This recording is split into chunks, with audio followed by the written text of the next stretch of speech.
ஒன்றுக்கும் உதவாதவன் என்ற பெயர் எடுத்து வீட்டோடு மாப்பிள்ளையாக இருந்தவன் எப்படி இந்தியாவின் தலை சிறந்த பணக்கார சிஇஓவாக மாறினான்? நில்லு. சின்ன வேலையை முடிக்க இவ்வளவு நேரமா? மார்க்கெட்ல செம ரஷ் ஆத்த, அதான் லேட் ஆயிடுச்சு. உன்னை பாக்குறதுக்கு ஆளுங்கெல்லாம் வராங்க. பெரிய செலிபிரிட்டியா நீ? நீ பண்ண சாதனையை பார்க்கணும், பக்கத்துல வந்து காட்டு.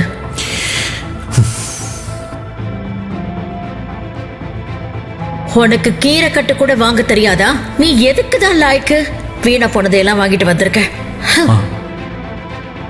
வீணா போச்சாத்த? பாழா போச்சு என் பொண்ணு தலையெழுத்து மாதிரி. தன்னுடைய அப்பா சொன்ன ஒரே காரணத்திற்காகத்தான் சந்தனா ஹரிஷை திருமணம் செய்து கொண்டாள். ஆனால் இந்த திருமணத்தில் மாமியார் திலகவதிக்கு கொஞ்சம் கூட இஷ்டமில்லை. வாய்ப்பு கிடைக்கும் போதெல்லாம் தன் மாப்பிள்ளையை ஏதாவது குறை சொல்லி வேலை வாங்கிக் கொண்டே இருந்தார். மறுபக்கம் சந்தனாவும் ஹரிஷும் பெயருக்குத்தான் கணவன் மனைவியாக வாழ்ந்து வந்தனர். இதை பயன்படுத்தி இருவருக்கும் விவாகரத்தை ஏற்படுத்த திலகவதி முயற்சி செய்து கொண்டே இருந்தார். பேபி, அவனை பத்தி எது சொன்னாலும் கோவப்படுறானா? அவன் எவ்வளவு பெரிய தத்தின்னு உனக்கு புரிய மாட்டேங்குது. நானே சொல்றேன் அவனை டிவோர்ஸ் பண்ணுமா. 2 வருஷம் ஆகியும் எந்த வேலைக்கும் போகாம வீட்டுக்குள்ளேயே சுத்திக்கிட்டு இருக்கான்.